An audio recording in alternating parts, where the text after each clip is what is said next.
So my people, Kasala don't burst inside House of Assembly. So one honorable Natasha come they accuse the Senate President of Nigeria, Akpabio, saying they harass am sexually. The Senate President of Nigeria have been trying to ask her out and she refused. Because of that, he always, picks on her. He always ignore her. But before this accusation came up, there was a trending video of her challenging the Senate President in House of Assembly during meeting, yeah. So that video trended and a lot of people were bashing her, saying that she doesn't have respect, that it's so bad for her to disrespect the Senate President like that, because she was trying to move emotion, but the Senate President ignored her. But she refused and stood up and was talking and was, challenging the Senate President. So as the video got viral, a lot of people were totally against her. They were bashing her, saying she's so disrespectful, that it's so bad for her to disrespect the Senate President just like that. So after that incident, she decided to come out and speak out and then, explain to people what is really going on and why she did what she did and what really transpired between herself and the Senate President. In that way, at least defend herself. So in the process of trying to explain everything that happened and defend herself as well, and she now revealed that the Senate President have been asking her out for a long time, that he wanted to sleep with her, that she refused. That is why the Senate President have been treating her the way he's been treating her, ignoring her and picking on her always and ignoring all her requests, yeah, to help her people. Yeah. So after this revelation, I think the thing did not sit well with the Senate President's wife. She came out and started defending her husband, yeah. So I'll let you all watch all the videos so that you will get the story. You watch the video of the first incident that happened between Senator Natasha and the Senate President at the House of Assembly. Order, please. Distinguished Chief Whip of the Senate, your point of order is sustained. Order, please. Nice to speak from there. That is the order of the Senate. Sir, order 10 on privileges. Natasha, Any senator may rise at any time to speak upon a matter of privilege suddenly arising, and he shall be prepared to move without notice. Okay. A motion declaring that the content of breach of privilege has been suspension immediately. Or refer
then her interview where she narrated how the Senate President wanted to sleep with her and she refused. Sit to you alone, or this is a particular trend? Yeah, that's what I'm about to explain that. Yes. Yes, so many people do not know what I'm about to say, but I'm going to speak my own truth.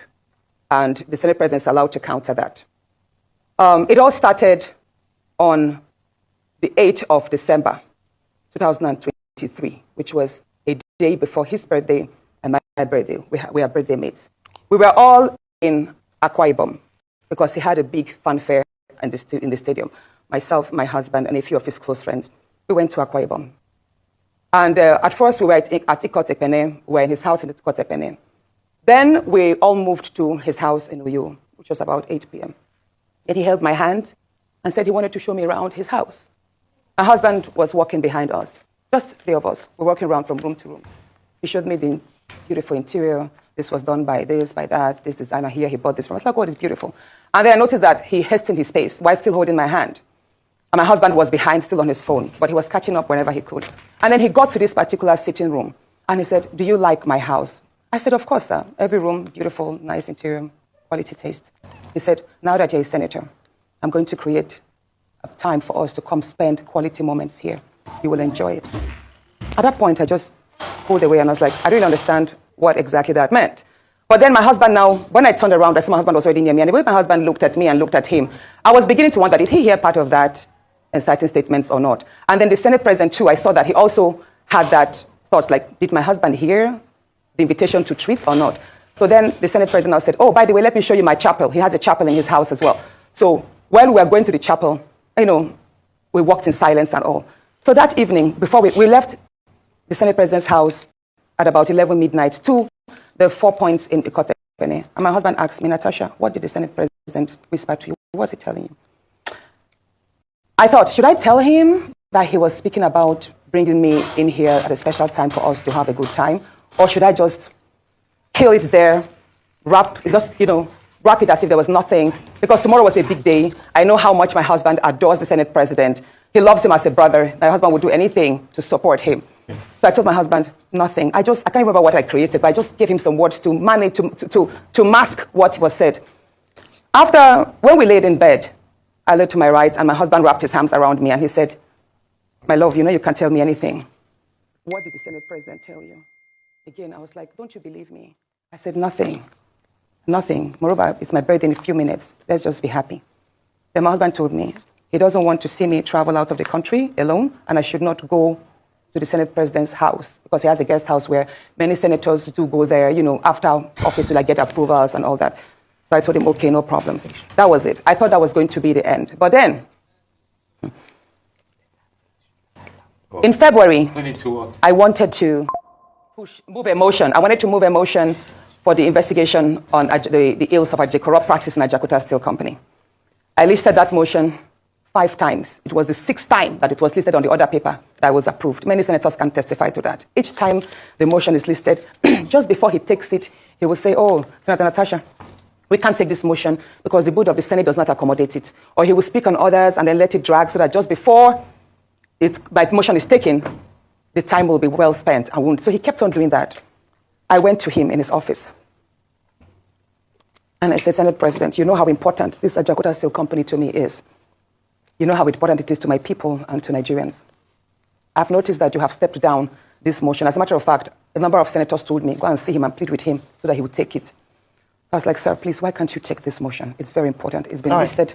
Then it was listed the 3rd time and stepped down. He then said, Natasha, I'm the chief presiding officer of the Senate. You can enjoy a whole lot if you take care of me and make me happy. At that point, I said, sir, I'll pretend that I didn't hear this. He said, well, the ball is in your court. I left his office, and when I got home, I told my husband, I didn't tell my husband what happened. I just told my husband, please, can you speak to the Senate President to allow my motion scale through? I think I also spoke to the DSP, to the leader, Senator Pemi. I spoke to a number of senators that they should please intervene and allow him to laugh. I never told them what happened. My husband had to take a trip to London. Then the Senate President traveled to London. My husband met with the Senate President in London and pleaded with him, let my wife take this motion on Ajakuta. That is very important to her. Okay. All right, Senator Natasha. He said, okay, that he did not take it because he was protecting me. Hold on, please. He didn't take it because he was protecting me. Protecting me from what? Anyway, at the time the motion was taken, it was the Deputy Senate President, His Excellency Barau, that actually sat. The Senate President stood up and walked out. So it was Senator Barau that actually took it. All right, Senator Natasha. And from there, many other incidents happened. Yes, Senator let's Natasha. talk about the nightclub. Yes. Hold on, let's talk about the nightclub incident. Professor Kila is going to ask you a question. I'm so sorry to have to interject here. But I just want to mention that, and I'm glad you gave the caveat at the beginning of your statement, that this is your side of the story, and the Senate President has the right to defend himself or to counter what happened between you privately. So what I assume, or for what you're saying, is that what happened last week Thursday began from a private conversation, and then you have felt like you've been maligned as a result of you not agreeing to certain propositions, right? Yes. Okay, so what has happened? You know the same story of when a student keeps being failed. Yes. Please, let me say this, Ayo. You know the situation we see in universities whereby a student is continuously being failed just because she has not slept with the lecturer. That's what I've been facing, in simple terms. Thank you. Professor Kila. That is what I have been going through. Thank you very much, And Professor Kila. now, moving to, should I speak? And then you get to also watch the Senate President's wife's own speech. Unfortunate accusation. I would rather call it unfortunate. It's very demeaning because that is a family. We knew the husband before the husband married her. We've always known the man. They were very good friends, or they are still very good friends. So I really don't understand where this is coming from. And I believe that for somebody to go and make such an allegation, there must be a discussion at home.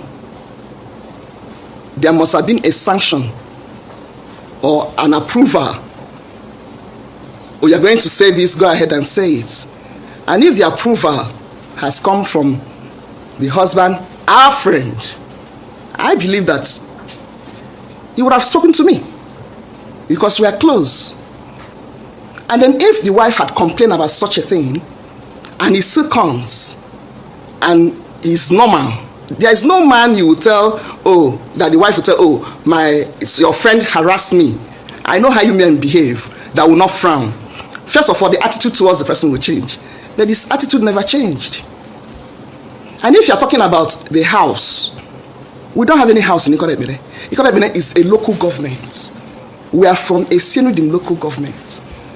Our country home is in a Senudim, in Okana. And I didn't hear anything about Okana. We have a beautiful home in Okana. If you're talking about Uyo, house in Uyo, I'm always there. I own a school.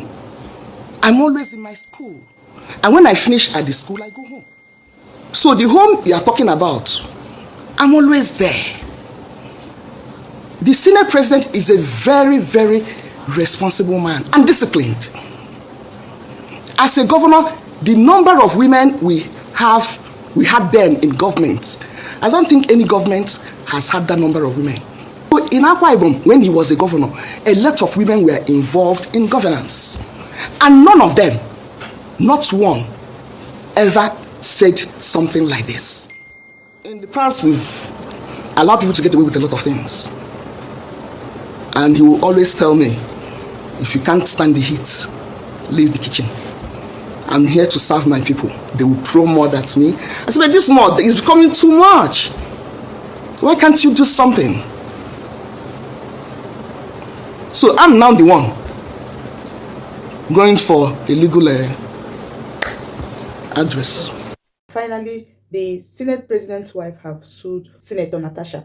Although Senator Natasha have already filed a defamatory petition against the Senate President because, according to her, the Senate President assaulted her and insulted her, said all manner of things that defamed her character. So she filed a petition against him. Yeah. Then the Senate President's wife also filed a petition against Senator Natasha. This whole drama. So Akwa Ibom women have decided to protest against Senator Natasha, demanding for an apology to the Senate President because the Senate President is actually from Akwa Ibom State.